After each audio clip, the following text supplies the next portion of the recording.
Bismillahirrahmanirrahim. Assalamu alaikum students. My name is Abdurrahman and I'm teaching you biology.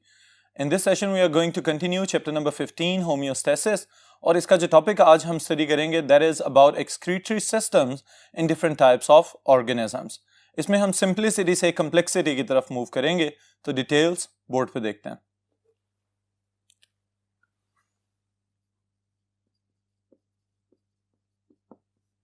Alright students. Excretion in hydra.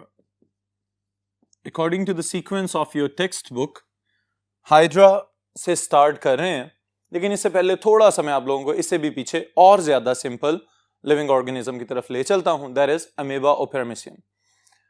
Unicellular organisms के अंदर students हमें ये नजर आता है कि वो ज्यादातर आइसोटोनिक होते हैं अपने एक्सटर्नल एनवायरनमेंट्स के लिहाज से. अब वहां पे वो क्या कर रहे हैं, नेट गेन और loss of nutrients and water occurs through diffusion.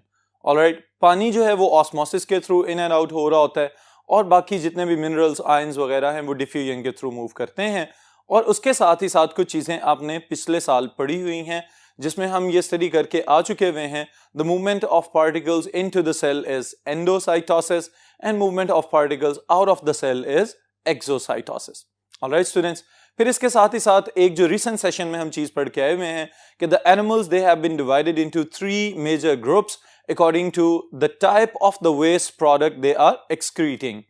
सबसे पहले अमोनोटेलिक, फिर उसके बाद यूरियोटेलिक और उसके बाद यूरिकोटेलिक. अब इस सीक्वेंस में जो टॉपिक्स आज हम पढ़ने जा रहे हैं, यहाँ पे हम ये स्टडी करेंगे कि मुख्तलिफ ऑर्गेनिजम्स मुख्तलिफ एनवायरनमेंट्स के अंदर रहते हुए किस तरह के एक्सक्रीटरी सिस्टम्स को इवॉल्व कर चुके हुए हैं. तो सबसे पहले यहाँ पे हम बात करने जा रहे हैं हाइड्रा. ऑलराइट स्टूडेंट्स, अगर आप लोगों को याद हो तो the hydra it belongs to the group Cnidaria. Alright, it is a cnidarian और इनकी बॉडी हमेशा होती है diploblastic. Diploblastic means the body consist of only 2 layers. बाहर वाली लेयर एक्टोडर्म, अंदर वाली लेयर एंडोडर्म. अब हमारे टॉपिक से रिलेटेड पहला पॉइंट यहां पे आ रहा है, they have no specialized excretory system.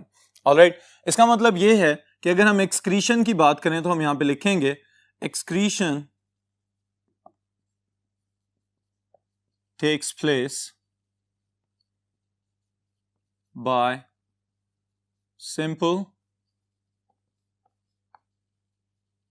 diffusion. Alright students, फिर इसके साथ ही साथ एक और पॉइंट मैं यहां पे लिखता जा रहा हूं, ectoderm and endoderm excrete ammonia independently of one another. Alright students, अब ये पॉइंट जानबूझ के मैंने यहां पे शामिल किया है कि हमें ये पता है अमोनिया उन ऑर्गेनिजम्स के अंदर एक्सक्रीट होता है जहां पे वाटर की अबंडेंस हो, पानी की अवेलेबिलिटी बहुत ज्यादा हो. तो हाइड्रा आमतौर पे एक्वेटिक एनवायरनमेंट में रहता है. इसका मतलब है कि ये जो वेस्ट प्रोडक्ट खारिज करेगा that will be ammonia. So it is an ammonotelic organism.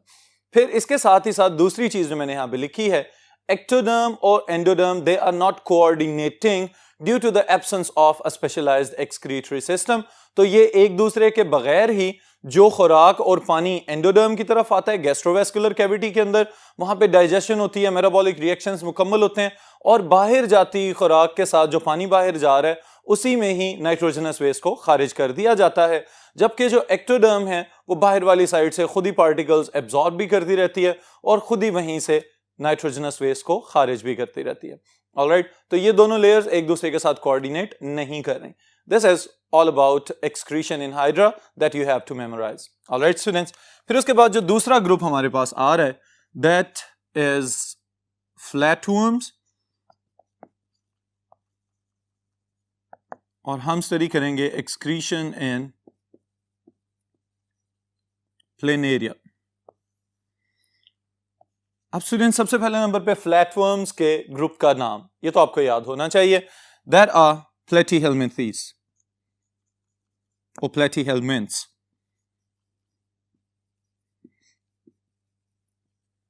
all right, and they are simply known as flatworms. Flatworms क्योंकि इनकी बॉडी डॉर्सोवेंट्रली कंप्रेस्ड है, बिल्कुल उसी तरह जैसे आपके किताब के सफे जो हैं वो डॉर्सोवेंट्रली कंप्रेस्ड हुए होते हैं। ऑलराइट स्टूडेंट्स, अब यहां पे एक इंपॉर्टेंट चीज आ रही है और वो ये कि they have developed the first ever type of excretory system. Alright, और इसके लिए हम एक स्पेसिफिक टर्म पहले इस्तेमाल करेंगे, फिर उसके बाद इसको एक्सप्लेन करते हैं। They are known as protonephridia. Alright, and protonephridia है क्या चीज? It is network of tubules, all right, they are excretory in nature without any internal opening, all right, and the waste products are excreted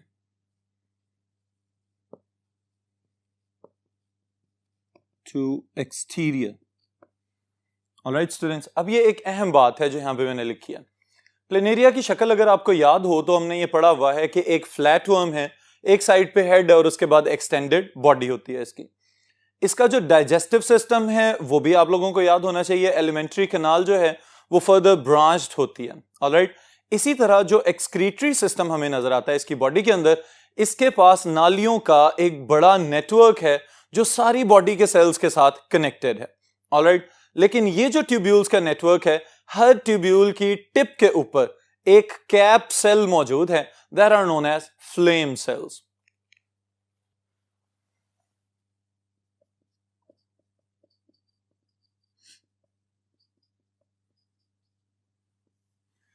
ji students, flame cells are the excreting cells of the tubular network of the flatworms. Alright, यानी कि ये जो planaria वगैरह या इसी तरह जो Fasciola वगैरह दूसरे ग्रुप के फ्लैटवर्म्स हमें नजर आते हैं, इनके अंदर जो ट्यूब्यूल्स का नेटवर्क है, every tubule is capped by specialized cells known as flame cells. In flame cells की एक खसूसियत है और उसी खसूसियत की वजह से इनको इंपॉर्टेंस दी जा रही है यहां पे एज एन एक्सक्रीटरी सेल। इसके लिए स्टूडेंट्स मैं 2-3 पॉइंट्स यहां पे लिख देता हूं, इनको समझने में आसानी हो जाएगी। The first thing is they have cilia, alright, then they have lumen, नाली की तरह की साख्त है और अंदर वाली साइड जो होती है किसी भी ट्यूब की, that is always known as lumen. Alright, फिर इसके साथ ही साथ स्टूडेंट्स एक पावर है इनके पास, that is the withdrawing force. Alright, cilia जब मूव करते हैं तो उसके लिए एक स्पेसिफिक टर्म यूज की जाती है जो बहुत सारी बुक्स में भी आपको नजर आएगी, that is flickering flame like movement. Alright students, अब ये पॉइंट जहन में रखते हुए गौर से समझिएगा कि ये फ्लेम सेल काम किस तरह से कर रहे हैं। अब ट्यूब्यूल्स हैं जिन्होंने एक्सक्रीटरी प्रोडक्ट्स को पहले अंदर खींचना है, तो यहां पे एक्सक्रीटरी प्रोडक्ट्स को इंटरस्टिशियल फ्लूइड से लेके कौन आ रहा है? सबसे पहले नंबर पे वो लेके आ रहे हैं सिलिया। ऑलराइट, सिलिया मूव करते हैं फ्लिकरिंग फ्लेम की तरह की मूवमेंट। अब फ्लिकरिंग फ्लेम बुनियादी तौर पे क्या है, अगर आपने बहुत ज्यादा मर्तबा सुन लिया हुआ है तो इसको यहां पे देख भी लें कि बुनियादी तौर पे जब कोई भी शोला या फ्लेम कैंडल का या दिए का या लालटेन का उसके ऊपर से थोड़ी सी हवा स्पीड के साथ गुजरे तो वो फौरन फड़फड़ाना शुरू हो जाता है। ये वाली जो मूवमेंट होती है that is known as flickering flame like movement. तो सिलिया का ग्रुप जिसको हम टफ सिलिया कहते हैं वो मूव करता रहता है और इंटरस्टिशियल और सिलोमिक फ्लूइड को मूव करता है इनटू द ट्यूब्यूल्स। अब सिलोमिक फ्लूइड जब अंदर आ रहा है तो इसके पास नाइट्रोजनस वेस्ट भी हैं और साथ ही बहुत सी काम की चीजें भी इसके अंदर डिसॉल्व फॉर्म में मौजूद हैं।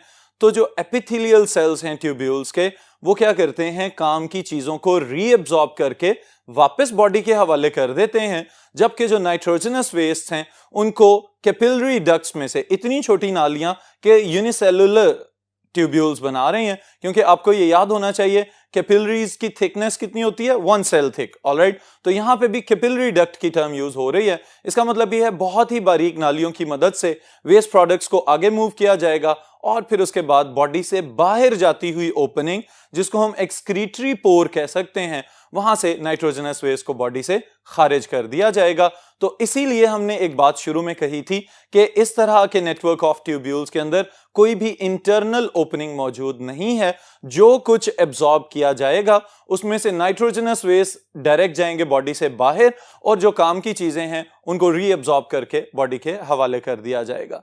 This is excretion in planaria. Alright students, फिर इसके बाद जो नेक्स्ट टॉपिक हमारे पास आ रहा है that is excretion in earthworm. All right, students. Earthworm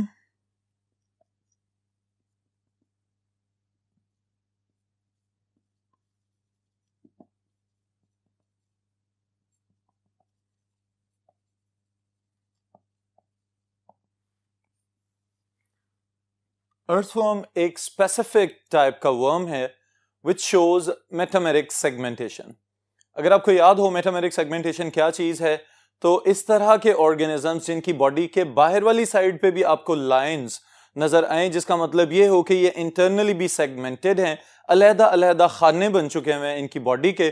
so that type of segmentation is known as metameric segmentation. इनके अंदर भी स्टूडेंट्स ट्यूब्यूलर एक्सक्रीटरी सिस्टम हमें नजर आ रहा है। तो इसके भी पॉइंट्स पहले लिखते हैं, फिर उसके बाद मैं इसको एक्सप्लेन करता हूं। The first thing is that they have a little bit developed tubular excretory system. All right.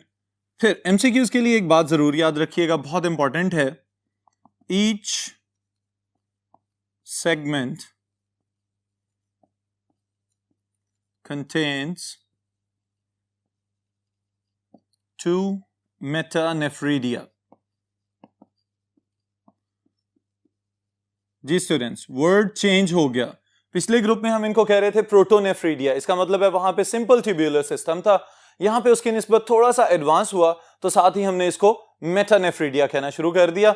अगर मेटानेफ्रीडिया कह रहे हैं तो कंपोनेंट्स इसके पहले से ज्यादा रिफाइंड होंगे और ज्यादा अच्छे तरीके से काम परफॉर्म कर रहे हैं।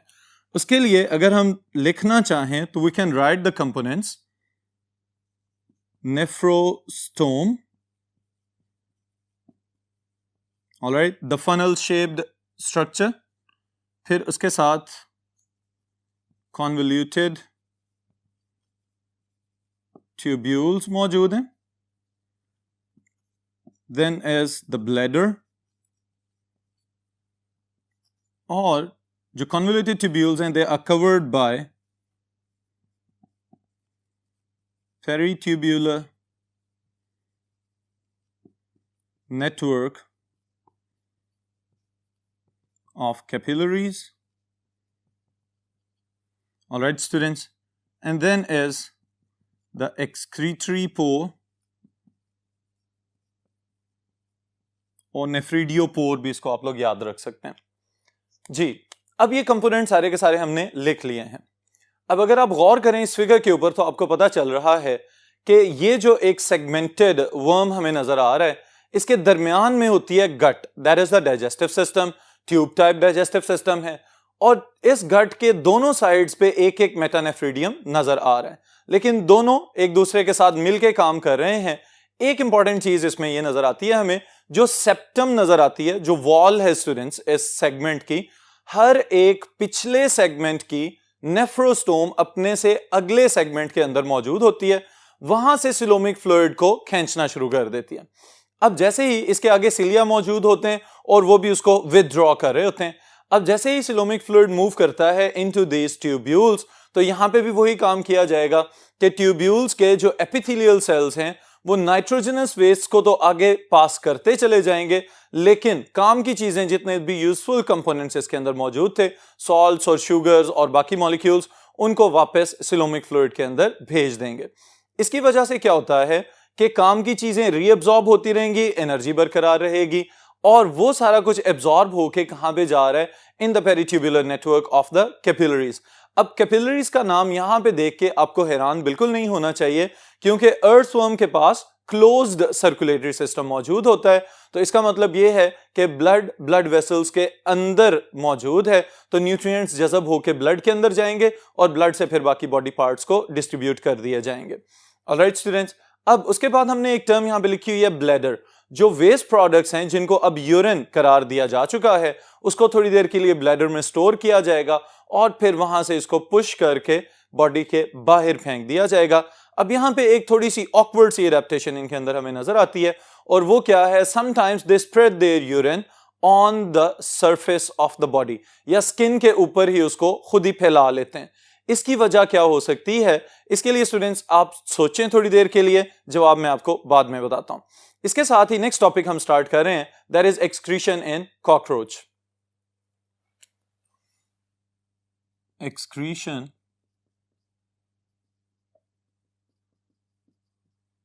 इन cockroach.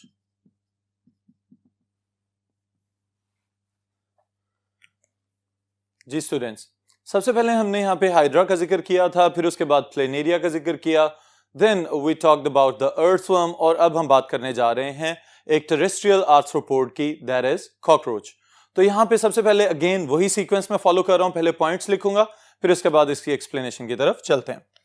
So first of all basically cockroach represent यहाँ पे कर रहा है खुश्की वाले हशरात को। ऑलराइट, टेरेस्ट्रियल जो जमीन के ऊपर पाए जाते हैं, एंड दे आर आर्थ्रोपोड्स यानी कि जोड़दार टांगों वाले हशरात। फिर उसके साथ स्टूडेंट्स जो अहम बात आपने याद रखनी है वो ये है कि this group of organisms is uricotelic. इसका मतलब इनका जो वेस्ट प्रोडक्ट है वो क्या है, uric acid. Alright, then a very important statement मैं यहां पे लिखने भी जा रहा हूं, एमसीक्यूज के लिए बहुत इंपॉर्टेंट है और एमडी कैट के लिए भी इवन बहुत ही ज्यादा इंपॉर्टेंट है, और वो क्या कि arthropods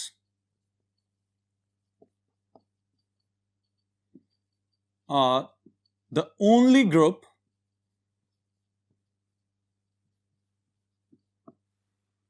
of animals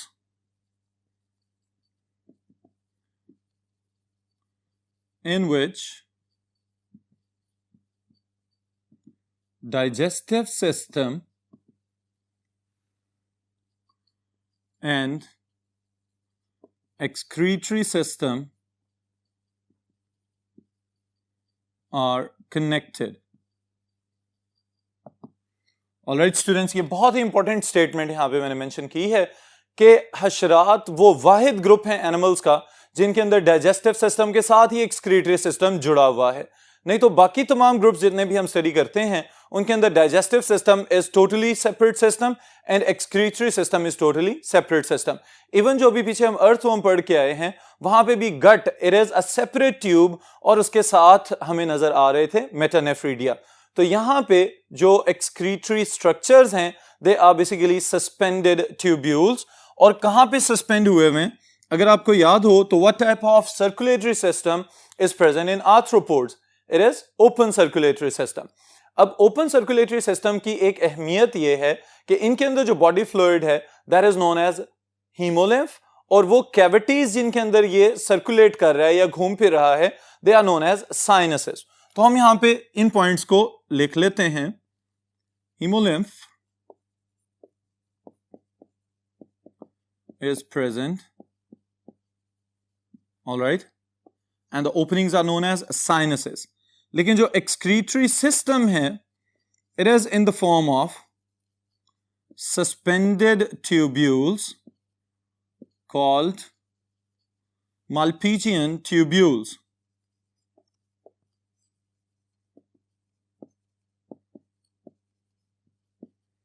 ji students, इनको मालपीजियन भी बोलते हैं, मालपीजियन भी, और इवन के कुछ प्रोनाउंसिएशंस ऐसी भी हैं जिनमें इनको मालपायन भी बोला जाता है, लेकिन सस्पेंडेड ट्यूब्यूल्स हैं, आसान तरीके से याद रखें। अब इसके बाद आपको अगर याद हो तो डाइजेस्टिव सिस्टम को हमने डिफरेंट पार्ट्स में डिवाइड किया हुआ है इन आर्थ्रोपोड्स। सबसे पहले अगला हिस्सा जो होता है उसको हम कहते हैं फोरगट, दरमियान वाला हिस्सा जो होता है that is known as midgut, and the last part is known as hindgut. Midgut के इख्तिताम पे हमें मालपीजियन ट्यूब्यूल्स नजर आते हैं जो कि इर्द गिर्द के सिलोमिक फ्लूइड के अंदर मूव कर रहे हैं। सस्पेंडेड हैं तो इसका मतलब है they are not connected, they are not rigid, they are not firm structures. तो इसका मतलब ये है कि ये घूमते फिरते रहते हैं, मूव करते रहते हैं।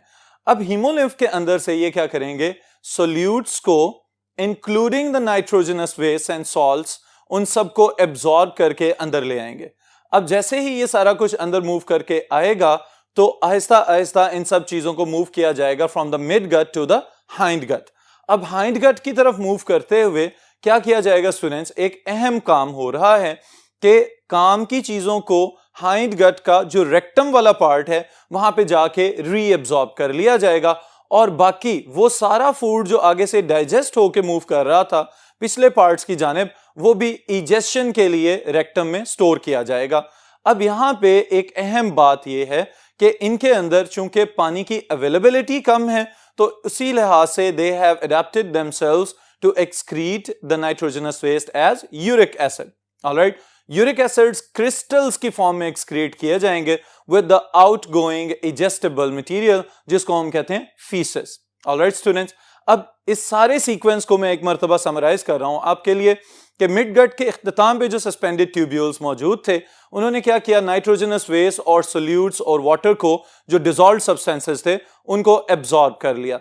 एब्जॉर्ब करने के बाद अब वो मूव करके जा रहे थे from the midgut to the hindgut, और साथ ही डाइजेस्टिव सिस्टम का अपना काम भी चल रहा है पैरेलल, यानी कि the digested food has been reabsorbed और जो अनडाइजेस्टेड फूड प्रोडक्ट्स हैं वो सारे के सारे आगे मूव करते चले जा रहे हैं। हाइंड गट की जानिब जाते हुए काम की चीजों को रीअब्सॉर्ब किया जाएगा, रेक्टम तक पहुंच के वहां से दोबारा वाटर को और सोल्यूट्स को रीअब्सॉर्ब कर लिया जाएगा और नाइट्रोजनस वेस्ट को छोड़ दिया जाएगा।